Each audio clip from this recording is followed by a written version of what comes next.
But so maybe for those who don't know, will you care to introduce yourself and what you do? For sure. My name is Preston Smiles, and I am a messenger of love sent here to remind us all of the one truth, which is love is all there is, was, and ever will be. That manifests itself in many ways.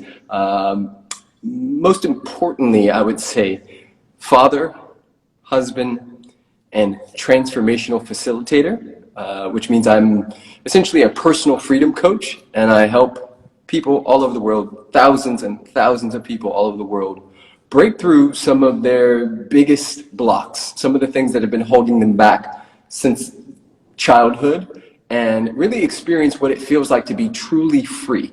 Not free because you have things, not free because you're popular, not free because somebody said you were pretty, but free from the inside out. So I teach that there's only two games happening: outside in game or the inside out game.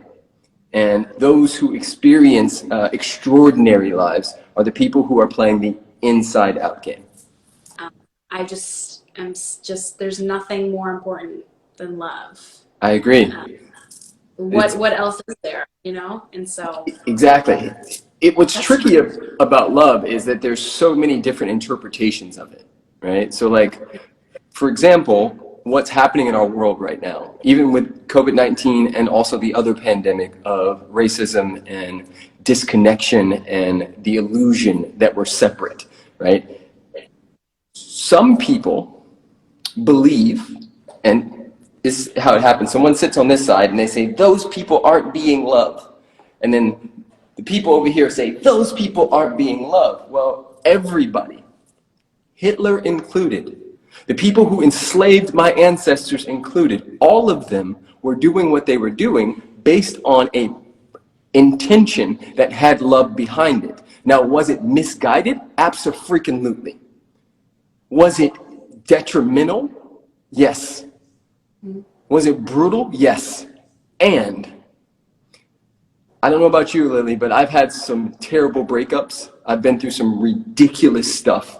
And each and everything that I've seen people die bloody deaths. I've held people while their brains were splattered out of their head. Like, I've been down rabbit holes. And I'll tell you this, I regret none of it. All of it grew me. All of it made me a better person. And so love is a tricky term, and yet there's something beyond just the wording, right? We have mirror neurons, which is essentially an aspect inside of our brain, inside of our mind, where when we see someone else get hurt, we feel the pain too, right? There's this, like, you see someone break their leg over there and you wince over here. Yeah. That is called mirror neurons. And to me, that's a reminder that we're all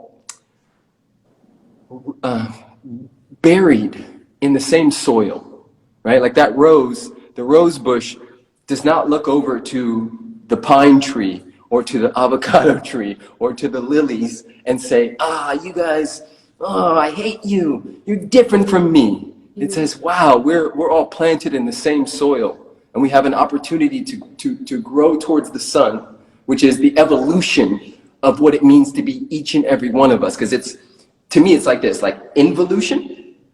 So internal, right? I'm playing the inside game. That involution turns into a evolution, which I evolve as a person, right? Like how I view the world changes. And then what happens is because we are vibrational beings, for lack of a better word, we then attract other people, like you and I, into our space, and that becomes a revolution. So involution, evolution, revolution. I don't know, I'm just talking. No, I love that. I'm like, yeah, give me more. I'm like, will you do like FaceTime therapy with me? Like, this is what I need. That's amazing. I love that. I want to know how you came to be doing the work that you're doing. How did you end up at this point where you're preaching love and you seem like you have like this inner light inside of you that's like beaming out, and you just seem like a very happy, I could be wrong, but like you seem very at peace with yourself. And I kind of, how did you end up where you are? Yeah, I'll say this. I have been practicing the art of caring, but not carrying. Yeah. And there's a big difference between caring and then carrying the load as well. And T.S. Eliot said, it's not the load that breaks us down, but the way we carry it. So for me, I've been fortunate enough to have some really messed up things happen in my lifetime. And in those things, and I call them messed up, but they're not messed up. It's all divine order, right? This was my soul curriculum, right? And even how I'm framing this is hopefully you'll understand that when I speak, how I view my life is from the seat of responsibility, even if I didn't consciously choose it. So, for example, some people will say, well, I didn't choose to have these parents. Well, in my view, you did. You chose before your soul incarnated to have these particular lessons so that you could have these particular breakthroughs, so that you could have the type of life that would have you go down this street to meet this person, to do that thing, to do. All of it is about the journey. It's about this beautiful thing we have called life. And so early on, I was placed in special education. I was put in classes with kids that were playing with blocks and drooling on themselves. And I am crazy, but not that kind. And nothing wrong with those children, but I was misdiagnosed. I had dyslexia, and my brain, I didn't have a standardized brain, so I did bad on standardized tests. And so Sure. being a 6, 7, 8, 9-year-old, I made up a story that I was dumb, that I was stupid, that I was less than, that I wasn't like everybody else. And, you know, when you add in, and I want to bring this up because I think it'll just be important for people to understand, and look this up yourself after, for those of you who are watching this. There's something called the doll test. Are you familiar with that? No. Okay, so in the 1940s, they did a test called the doll test, where they brought children of all different backgrounds, and they sat them in front of 2 dolls. One doll was an African-American doll that looked sort of like me, and another doll was a Caucasian doll that looked very much like you. So blonde, blue eyes, and they asked these kids, Asian kids, black kids, Spanish kids, all of them. Yeah, they asked every one of these kids, show me the good doll. Across the board, every kid picked up the doll that looked like you. Yeah. Show me the pretty doll. Across the board, every kid, no matter what their background, picked up the doll like you. Show me the ugly doll. Across the board, all kids picked up the doll that looked like me. Show me the bad doll. Show me the stupid doll. Show me the intelligent. Across the board. Now, they did this in the 1940s. And then they did it again in 2013. And then again in 2015. Yeah. And the results were the same. Exactly the same. And I'm sharing this with you because you're asking, like, how did I get here, right? So there was a point when I was 8 years old when I fried my beautiful nappy hair.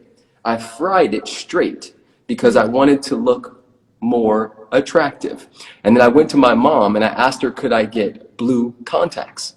Now, you may say, oh, that's no big deal. You're just an 8-year-old and you wanted contacts, you wanted to fry your hair. Well, that's a form of self-hatred. And that didn't come from nowhere. The doll test was an example of showing how if you make everything that is beautiful, everything that is good, everything that is perfect and pure, a white person, throughout all of history, everything you see on TV, including Snow White and Santa Claus and the fake white Jesus and all the other things, if you keep showing that this is beautiful, and then conversely, every time you show bad, ugly, rapist, beast, drug dealer, like the industry that you're in, I used to be in that industry. And I tell you no lies, one of the reasons why I walked away was because every casting call was for drug dealer number 9. And I would say to myself, and I remember my agent said to me, Preston, if you were white, you would be the next James Franco. But because you are black, we have to get you to be better at being gay or better at being a gangster. This is my agent, right? So this can already give you a view of like how the media, film, television, radio, across the board, history books, all of it whitewashes our society to make us unconsciously hate ourselves and have you guys hate us, right? It's this interesting setup. And so that created an aspect in me that hated myself for a long time. And I went off the deep end and did a bunch of stupid things like stupid kids do. And there was a point where my friends were going to drink and smoke and do stupid kid stuff. And my intuition said don't go. And so I didn't. And they made fun of me and all the things. But then I still said no. Within an hour, every single person that was in that blue Astro van that I was in the night before that, and the night before that, and the night before that, every one of them was shot. And my best friend, Scott, was shot in the head and killed. And Scott and I would fight over the front seat. You ever do like shotgun, like that kind of thing? Yeah. So because I wasn't there, he got the front seat. They pulled up to a liquor store, disgruntled guy who had his girlfriend break up with him, says something, Scott says something back, turns back, boom, shoots him, shoots everybody. I end up getting so scared. And I remember I didn't cry. And I'm sharing this with you because there's also a deep programming for women and men. For men, it's big boys don't cry. And so by the time I was 15, I had buried all of my emotions. And even though my friend had just gotten killed an hour after I talked to him, here I am still not able to access that part of me because I had buried it. I had dismissed and denied it for so long. And so fast forward to, and I'm going to end this story, it's a long story, but I'll end it. I ended up moving to Pittsburgh, Pennsylvania, and I went to a high school called North Allegheny High School, which at the time was one of the richest funded public schools in the state. And I'll never forget this because I got there the first day of school and we pulled up in my godmom's Nissan Sentra. And we pulled up and they had turf football field and all these like BMWs and Mercedes were pulling up. And I was kind of like, what is happening? And I get out of the car and I start walking through the hallway. And I don't know if your high school was like this, but they have like windows in the door. So you could see like kind of like that, but like, and so every door that I walk by, all the kids would be like, yo, yo, like that. And so I get in the principal's office and sit down and she's telling me about what I'm going to do and what classes. She says, do you have any questions for me? And I say, yeah, is there anybody else at the school who like kind of looks like me? And she said, oh, black? No, you're the only black person. And I was like, oh. So I instantly became like the most popular kid in school. And and this is a really important piece. A couple weeks later, I joined a new like clique called Wexford Mafia. And we were headed to a party. And I was in this kid's BMW. And I was in the back seat. And we were listening to Outkast, Tupac, and Biggie. And everybody was drinking. They were smoking. So we all were drinking and driving. They were smoking weed. And we had these 40s in our hand. And I remember just thinking, like, the kids at the other school that I went to, where there was no books, where there was barely teachers who even cared, where we basically had nothing, were doing the same exact thing, but getting two different results based on the environment that they were in. And so these kids in Pittsburgh were going to Yale, and my friends were going to jail. And it really hit me. I had a moment at 15 and a half where I could pull far enough back to see that underneath all of our stories, gay, straight, white, black, Christian, Muslim, Republican, Democrat, underneath all of it is the one truth, which is love. And it hit me like a ton of bricks. And then the Bible verse, forgive them, Father, for they know not what they do, just landed in me as a 15-year-old. And that gave me just enough. Just like right now, you're waking up to what's happening in our world. It gave me just enough to recognize that the system wasn't set up for me to do well. And so I was going to need to be better than everybody who happened to be Caucasian in order to even be seen as just as powerful, just as beautiful. That's just like a glimpse. Yeah, wow. It's like I feel excited for the future generations. Absolutely, absolutely. I feel excited because I feel like we're planting seeds now that will hopefully benefit our children's children. Yep. Yep. Yep. 1,000%. One of the things that I do that I highly suggest, and you're alluding that you do this, is to get your questions answered and then your answers questioned. That goes to a whole nother level. Most people just stop at, well, why am I so fat? Well, okay, well, let's relook at that. Let's ask ourselves, because Google, whatever you type into Google, Google will give you an answer. Whatever you type into God, God will give you an answer. And it always, in all ways, is saying yes. So if I type, why am I so fat? Why am I so ugly? Why do Asians drive terribly? Why are white girls this? Why are black people that? Whatever I type in, Google will find there's a part of our brain called the reticular activating system, which literally will filter out everything other than what we are asking for. And so if I only take face value what shows in my space, because we are, break this down, social and historical beings, which means that we were born into beliefs and interpretations.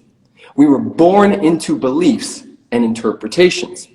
If we do not have an awareness of the beliefs and interpretations that we were born into, like money is the root of all evil, black people are lazy, white people are the devil, X, Y, and Z, women can't drive, any of that kind of stuff, even the subtle stuff, like what pretty is, like what powerful is, all of those things, if we don't examine those and say, wait a minute, is this true with a capital T, or is this the lowercase t truth? Because your body will take it, no matter what, as a capital T truth, unless you can disassociate from and say, that's not mine. I inherited that. How do I know that money is the root of all evil? Oh, it's my dad's been saying it since I was a kid. Money doesn't grow on trees, X, Y, and Z. Oh, those rich people, they're so blank. Or those Hollywood types, they're just having sex with kids and X, Y. Like, what? Is it true? With a capital T? So for me, I never stop at the first answer. I then question the answer and ask myself, is this like a thought that I want to actually allow into my space? Yeah. It's a big deal. It is. It's I think a lot of people are scared to do that. Yeah. Especially when it comes to your own beliefs, for sure. It's like you grow up in a Christian family. Yeah. That's all you know. You're like, it must be true. And then you're kind of like, oh shit, is it true? Like it's scary. It is scary. Yeah. But it's so necessary because damn, yeah, ignorance is bliss, but you're also just ignorant. Yeah. At the end of the day. Like I wouldn't want to be floating around in my ignorant little world thinking that, you know, the world is here to service me. That sounds like an awful existence. Like, yeah, you know what I'm saying. Ignorance is bliss, but then those people are also for sure.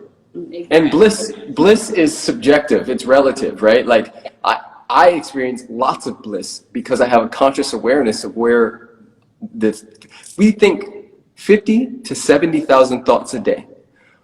Almost 90% of those thoughts are the same thought from the day before and the day before and the day before. So we are recycling most of the thoughts from the day before and the day before. So if I have a distinction and an understanding that exists, I now have a choice on what thoughts I want to entertain, because any thought that I entertain and I allow to swim in my space becomes a belief. And that belief becomes how I move in the world. That's the actions I take. And the actions I take create the environment that I live in on every single level.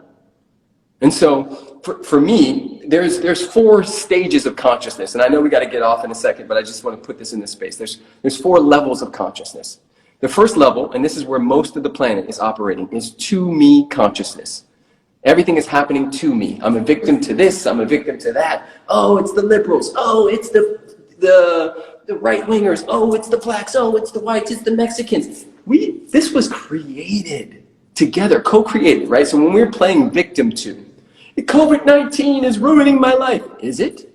Or has it given you an opportunity to see that the job you thought was secure is actually not secure? Has it ruined your life, or has it given you a possibility and opened up a window, a door to what is possible for you to follow the true dream that you had, which was playing the guitar, right?